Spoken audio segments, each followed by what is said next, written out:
I think in the not the off license, what do you call it? The duty free in costs, it was €18 a bottle, reduced to from I don't know. Is this your aftershave This again? is my aftershave. Yeah, you smell really good today. It was so cheap that if it didn't work out, I was okay to drink it. Yeah. Wouldn't surprise me. Nice. Yeah, you can. Yeah. Or use it as shaving gel or something. You smell good and fresh. So do you, Justin, but you usually do. So that's why I'm Wow, that's lovely. I shower generally, and then I'm not drinking until 5 o'clock in the morning. So that definitely helps. Colm told me yesterday he'd meet us from Elisa Street. I saw I know, yeah. Who honestly. said that sort of crazy stuff? Yeah. You. But I was watching last night. Have you seen this show, Birmingham FC, where Tom Brady takes over? I haven't seen it yet. It's so good. I mean, first of all, he arrives in Birmingham, right? And as my wife said last night, he gets out of this car in a Mac with these cool sunglasses that you can only wear if you're American.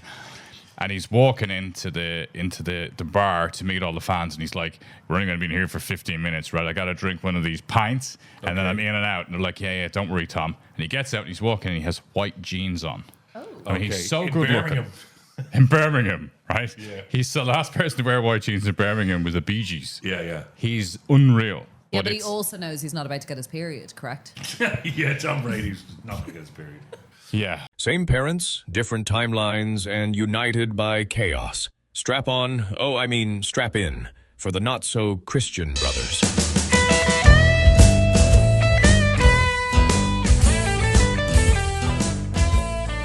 You guys don't have to think about this stuff. If I was walking around Birmingham, no matter how hot I looked, I'd always have to make sure cyclically... Sorry, I just thought I'd throw that in there as two men speaking. I saw the promo for that. I only saw the name. I think I was telling you last week. And I thought it was Karen Brady. So Karen Brady came in to sort out Birmingham City in the 90s. Yeah. And I think she's actually dead. And I was going, come on, Netflix. No, the Dragon's Den lady isn't dead, is she? Karen Brady? Was she the same Karen Brady from Birmingham City? Yeah. I think she was. She was. She's not dead. Yeah, she was a multi-millionaire. She's a multimillionaire.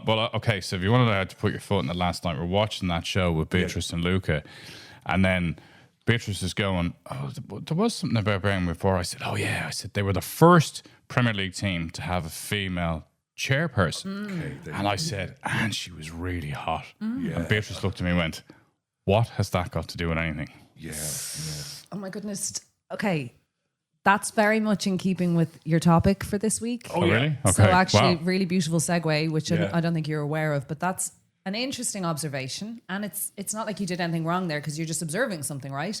But I have a topic for you. Okay. And it is an overarching one that says, are attractive people more likely to succeed? So this is aesthetically, but I'll give you a bit of background. Expert analysed the professional trajectories of over 40,000 MBA graduates and found that those who were considered more attractive earned up to 12% more than their less attractive colleagues. The findings also revealed that these individuals had a greater chance of securing prestigious job roles. So I just wanted you to talk a little bit about whether you agree or disagree. I can only but work off the reality of my own experience. Yeah, okay. And life has been quite good for me. Okay, I thought you were going to say in management who you picked and who you did. Let me put this to you, right? Because, there's a really interesting thing there, which is people who consider them attractive, right? Get on better in life. But is that attractive physical attraction? Obviously, that's the first one, right?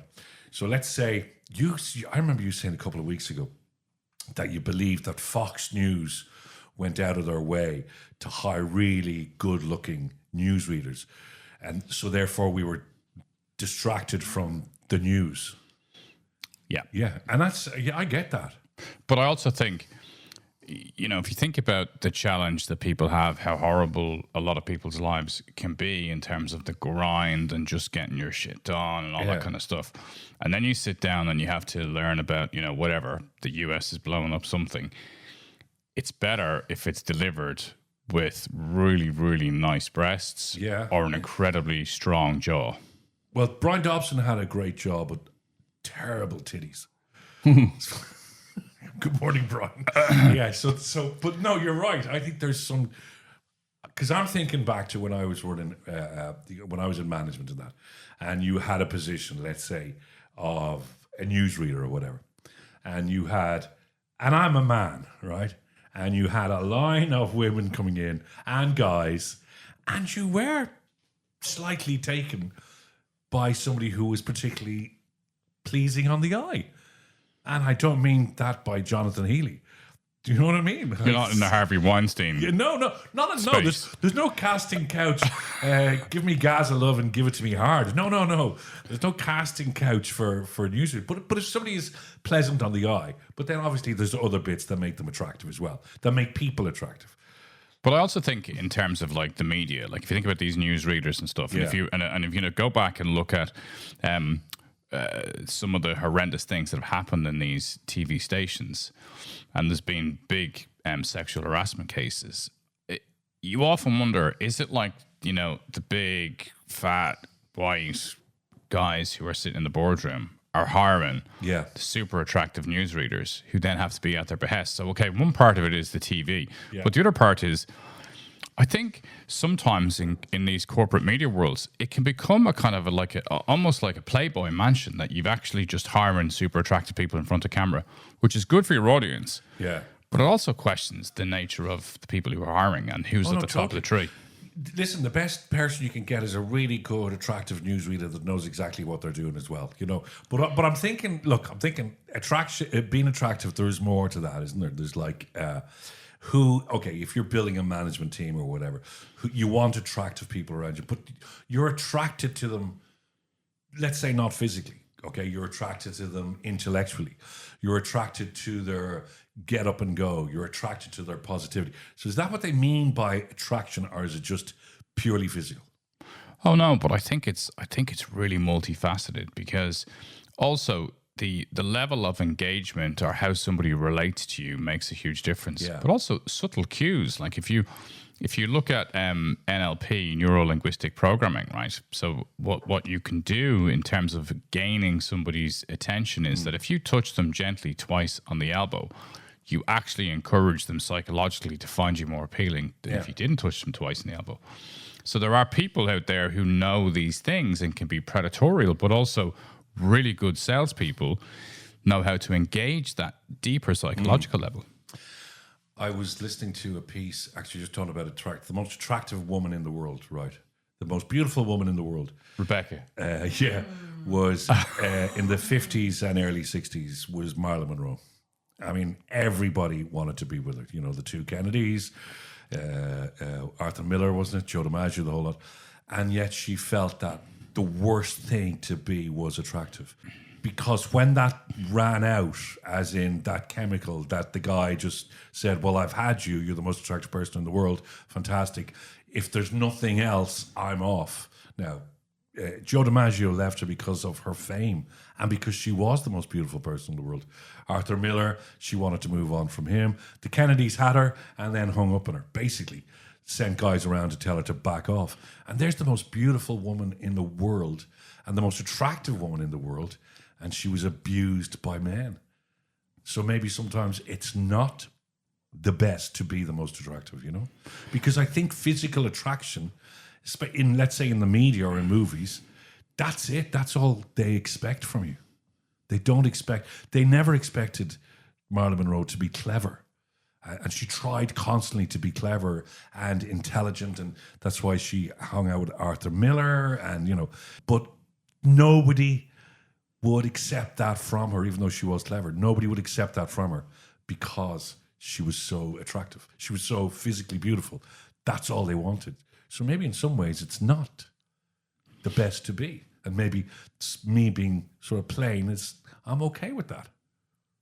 Yeah, but I think the aesthetic definitely wears off. Like if you meet somebody and they're really attractive and then they look unbelievable when they're naked, and then you've had sex with them for 2 months, you've done that, right? Exactly. That's over. Yes. Like there has to be something more to it. And I think as you change and evolve in a relationship, there has to be better things. So I think there's two parts to it in terms of like being inside a commitment, being inside a relationship. Like I remember before I met Beatrice and I was on internet dating in its infancy in like 2004. And back then you'd have to write a big, long script about yourself and your life and your education. You had to disclose your income and all this kind of stuff, right? It was a whole big load of guff, right? And the photographs that people put up would be curated. Were you honest?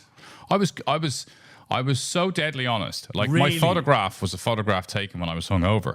If you ask Beatrice, I was the only person she ever met who looked better than their photograph because I took a photograph from my laptop and I was hungover. Yeah. And I just said who I was. Like, what's the point? I don't get the point in lying about these things, right? It's like because people do, because people aren't comfortable in their own skin. I mean, I don't think. I mean, if people feel that they're not attractive and they can do something to make them more attractive, not necessarily lying, but maybe exaggerating something. Hey, that's okay. But that's like deciding that I'm going to post a load of stuff that I'm an incredibly fit marathon runner, doing no training and turning up to the marathon and then falling down 3 kilometers in. Like it's kind of pointless. But what I found interesting was, but it might make that person confident just at that moment. Anyway, sorry, go on. Yeah, but you're getting over the line in terms of meeting somebody, and then they're going to look at you and go, but that's not your picture. But you're not going to write, "I'm a failed, pathetic loser," and my lovemaking is on a minus skill, and I really am. And also, I have cold sores that come out every November, and don't walk too fast because I have a limp. You know, so you're not going to. It's a really good description of yourself. That's obviously, preparing for the necessity when Anne kicks you out that you can't. No, but you know what I'm saying? Like, you're not going to. I don't know. I wouldn't. No, but it's not about that, right? Like, that's such an extremity to get to. It's about just saying, this is who I am. This is how tall I am. This is what I do. This is how I work, right? Jesus, with all that truthfulness, I don't know how you ended up with Beatrice. But she lived in a caravan in Greystones on the beach selling pizza in the evening. Go ahead, sorry. She met loads of weirdos when she was on the dating website. Like, loads of weirdos. Okay. Like, all these guys that turned up, like, I'm 6'2". No, you're 5'6", right? And pictures that were doctored, details about their business career, everything was messed. So they were trying to make themselves really attractive. Try to make themselves really attractive. Yeah. But one of the funniest things, so she's a good-looking lady, so she attracted a lot of very attractive men. Yeah. But she actually went out with Nasty Nick from the original Big Brother episode. You know, the guy who got... Yes, yeah. So one of her blind dates, or one of her internet dates, was this guy. But she'd only arrived in the UK from Singapore, and... She meets this guy in a bar and everybody's looking at them and she can't figure out what's going on. And then as it went on, she said, like people seem to be looking at you. And he went, oh yeah, I've done a bit of TV. Then the next day she got the Sunday Times and he was on the front page of the Sunday Times because he cheated on Big Brother and had been kicked out. Yeah. So I think, there's lots of... So she went through all those weirdos and there was none left. She wanted the biggest weirdo. There you go. Yeah. She wanted the most honest weirdo. Yeah. Yeah. Maybe, I think we always try to make ourselves, I'm talking about attractive right here, and I think we always try to make ourselves look more attractive, okay? So we do that anyway. So we do love attractive beings. No matter who you are, you'll try a little bit to be more attractive than the instant you fell out of bed, right? And you will obviously go to somebody who you feel is either trying to make themselves look good, to be good, to give this aura of positivity, rather than we all have the friends, girlfriends, boyfriends, partners that come in and they're just constantly negative. And that's what I think. I think attractiveness is everything.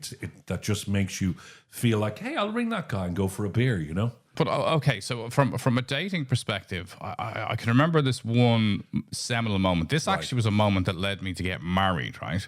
That led me to think I need to think about life differently. And this is crude, so I don't know if we want it in. But anyway, maybe we'll allow people to decide whether or not they want to listen to this kind of stuff. But I was literally going through this whole internet dating thing for about a year, and I'd seen lots and lots and lots and lots of different women. And I remember being in my bedroom with a lady. We were doing the do, right? And I was literally, thrusting one's hips. Oh, Jesus. and I actually had this thought as it was going on. I thought, this is just the same old shit on and on and on again. Yeah. Like, this is actually vacuous. And I'm getting nothing from this other than the kind of aphrodisiac kick of having sex, right? And I thought, life has to be about more than just, hooking up and shagging and drinking and partying. And that's why I thought it needs to be more like, and I literally thought people who I meet from now on, I need to know who they are and get on with them, because that's where the longevity is. I know, yeah. Right? You're not it's not going to last because somebody looks super hot. It's going to last because somebody is entertaining, interesting, and you want to be with them. That last sentence is it. It's somebody that you want to be with. That's it. It doesn't matter. And I get it. And I totally agree. You can have all this sex in at the start of your relationship. It's like crazy shit. But if you don't just want to be with them and have a cup of coffee with them, that's what I said last week. I think the most important part about sex is the 5 minutes after. I think the most important part about sex is the pillow talk. Because I think in my relationship with Anne, we have resolved most of the issues over kids, over relationship, over problems, over where we're going on holidays, after sex, immediately after, sometimes during, especially holidays. But no, but Did you book the tickets yet? France! No, but sorry, but that's. I think it's the 5 minutes after, or the 10 minutes after. Well, I think that's an interesting context, because I think people have different ways of going about it. Because like we have conversations not after sex, but you have conversations after sex. That's because you keep hanging up on her. Yeah, it's true. But I think it's about attractiveness is beneath the skin, because we're all in it for the long game. I do think, to close on this point, the Fox News readers are there to make you want to go and have sex. Yeah, I know. And not watch the news. And that's a great let Trump distraction. sell It's more a great crypto. distraction, isn't it? Yeah. How Right, many I think people? we nailed that, Rebecca. I just wanted to finish up with a statistic. I'd love to know how many single males watch Fox News, right, with a box of tissues beside them. That's my statistic, guys. What a lovely way to wrap. Yeah, okay, thank you. Cheers for that. I was a newsreader. That was my career for yes, 8 you were. years. So I'll have lots to say on this topic later on in the after show on Saturday. Do you think anybody watched you doing the news with a box of tissues? You didn't do news on television. Please God, I did in my continuity. initial career. Please God, they did, Justin. Rebecca used to do continuity. The way she used to introduce Glen Rowe. Oh, man. Anish Toshi and Amda Nuacht RTE Olive Ig you Shun go. Nick Garrett. And then there would just be I'd boxes heard of your voice tissues, before. shares in And I think I felt a bit horny just as it went into Glen Rowe. a little twinge, just a twinge. No, Or a flutter, is that what men say? I think that's a really good topic, and I think you actually I've so much to say about that. Anyway, we've got a DM Yeah. from a girl whose name I nearly named my second child after, Sadie, but I called her Simone. I love the name Sadie, so a nice immediately name. I was drawn to this Too DM. close to sadist. Wow, why do you? Wow, I'm just thinking, go ahead. I actually just think Sadie. Wasn't there a Beatles song? Yes. There was quite a few of them. No, but They were a Sadie, wasn't there band in a the Sadie song? There was. They wrote a few. Yeah. Anyway, I one do you want? just love the name Sadie. So I was drawn to this DM. There was a few other DMs, but this one's an icy. So let's see how you get on with this. Okay. Hey, not so Christian brothers. Why is everyone pathologizing everyone's personality nowadays? Why can't people just have a personality like the good old days? Be weird or unique. Now you have to have something wrong with you, and it is exhausting. Can you tell me about it, Sadie? I kind of like this. Yeah, it's not far off what we were just talking about, because you sort of try to make our personality either more attractive or conform to the group we're with. Do you know what I mean? It's like if you were a goth, then you have to dress like a goth, or I just think we do that a lot. We try to, and then this new thing where everyone is on the spectrum. Like it's like if you're not on the spectrum, you're not in the gang, And it's just be who you are. Exactly. I mean, I think, look, if I was to consider my clients, I don't have a successful client who is running a business or building their own brand or whatever else who doesn't fit on the ADHD scale, who isn't more often than not dyslexic, and would at times appear on the spectrum. And the point is, like, the world is made up of lots of different people. Like, I was reading this thing about sleep this morning, right? And the variation on how people sleep. And there was a study done where it's like, should we all, like, I'm very rigorous in terms of, like, I go to bed at like 9:30, 10 o'clock, and I wake up at 5 o'clock in the morning, right? And that's really boring, and it's not for everybody. And the point of the article was, we don't need sleep Nazis going around telling everybody how they should sleep. Yeah. Because as a tribe, what happened was, if we go back 200, 300,000 years, people had different sleep patterns so that at all points throughout the night, the tribe was safe. Yeah. And exactly the same way, we have different pathological behaviors, because if we were all exactly the same, we'd be bloody boring robots. I was the watch out in the tribe. For all 24 hours. I was the one that had to sit on, watching Dinosaur, while you were in. Yeah. Because I'm a terrible sleeper. But that's it. But do you know what? I'm a terrible sleeper, and that's fine. So I work with it. I haven't tried to change it, because every time I try to change it, it works out worse, right? And it's like, do we remember a time when there wasn't a spectrum? It's like, do you remember black and white television? Wasn't the world a better place? But like, the world was probably a better place when there was a spectrum. Now, look, I agree, at the very end of the spectrum, it's important that we realize, because those personality traits. But like, just a guy having a little bit of ADHD, you know what I mean? It makes you a bit more creative, makes you a bit crazier, makes you a bit weirder. Yeah, but we need everybody. We need everybody. Like on a football team, we can't all be the goalkeeper. No, and like, but the thing is, like, now in the US, I think it's 60 or 70% of teenagers are on Ritalin, right? Which is their Ritalin. Yeah. I don't know that. That sounds great. Well, it's to decrease ADHD behaviors, right? Okay. So what does it do? It numbs your senses. So It's just a bad name for a drug, though, isn't it? Hey, take some Ritalin. It'll make you feel. Is there a good name for any drug? I don't know. I mean, we could do a whole episode of why they call all these drugs weird names. Yeah, who's in charge of naming drugs? But a guy in ADHD. Oh yeah.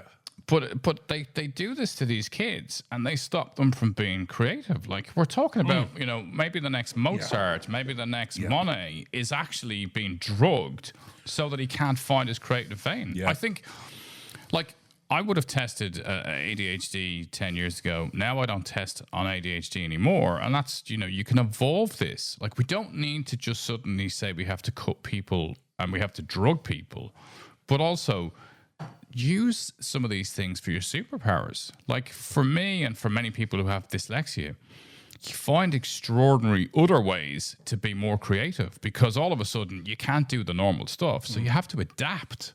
And adaptation is the reason why humans are as successful as we are. I mean, we're about to be wiped out by AI, but right now we're as successful as we are. I know we're about to be wiped out by AI, but we're so clever. We created the person that's going to destroy us. And now that's really clever. That's Frankenstein stuff, isn't it? I mean, if you think about it, I know we're going to talk about it at some stage down in a couple of weeks. Like, AI is like Frankenstein. We have created the beast that's going to kill us, which I think that's so clever. At least we didn't wait for the aliens to come. You're not going to get us. We will. Can I just tell you, though, that the most heartening thing that I've heard or seen. Oh, this sounds quite genuine. It's now. very genuine. It looks like you're almost about to cry. Right, I was, the whole AI thing and the end of the world, and Diary of a CEO last week was like, unbelievably depressing. And I think, we're into the realm of heresy now, right? Some people are on one side going, oh, the end of the world is now. And then other people are going, this is going to be the greatest evolution in history. But I was heartened yesterday because I saw an interview with Sam Altman, who's the head of OpenAI. He's the founder. And he's just had a baby. And I thought, thank Jesus. Because if he's having babies, he doesn't think the world's going to end. Is he having a baby? He had a baby. Well, there's no proof. I haven't seen proof of it. An AI baby? Oh, that's true. Maybe What if it's it's an AI baby? Maybe the baby's got wheels. Maybe he's working on the evolution of the species, and this is how it's going to work. But I just think embrace. Just one thing they were saying about those tablet drugs years and years ago when I was going through a particularly bad time. I was on I went to the doctor and he gave me antidepressants, and I started taking them. And after about 2 weeks, I wasn't feeling depressed anymore because I wasn't feeling anything.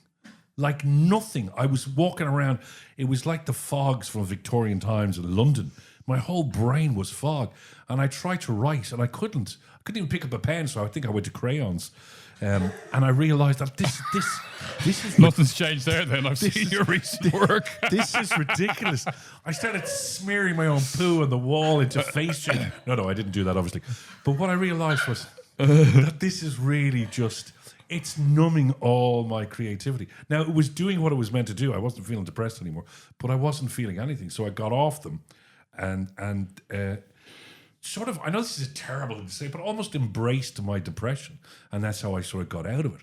I worked my way through it, as opposed to, and I know some people have to take tablets, and God, I absolutely understand that.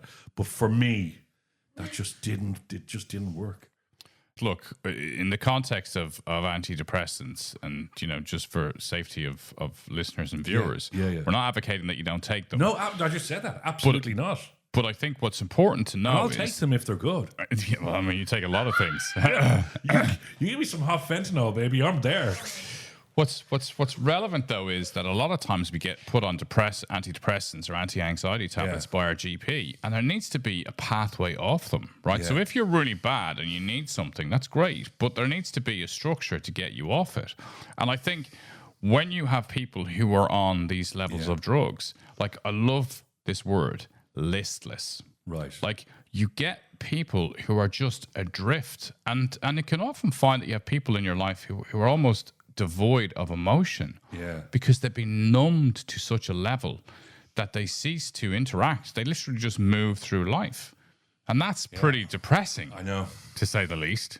So it's not solving the problem. But it's also the guy that's giving you the tablets, like your GP. He could be going through depression. He doesn't know what the hell he's doing because everyone's on something. Because my GP, he's no longer my GP, so I can talk about him, but I won't name him. He was cross-eyed, right? So sometimes I didn't know whether he was looking at his lamp or just avoiding eye contact. I just wasn't sure, And we used to bring Holly when she was a kid into the GP, and while she was in front of him when she was about 5, she used to do cross-eyed impressions, and we'd have to go, Holly, would you stop? This is the doctor.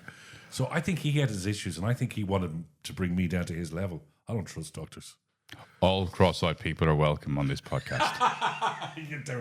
Okay, yeah. That'll do. I think there's enough there.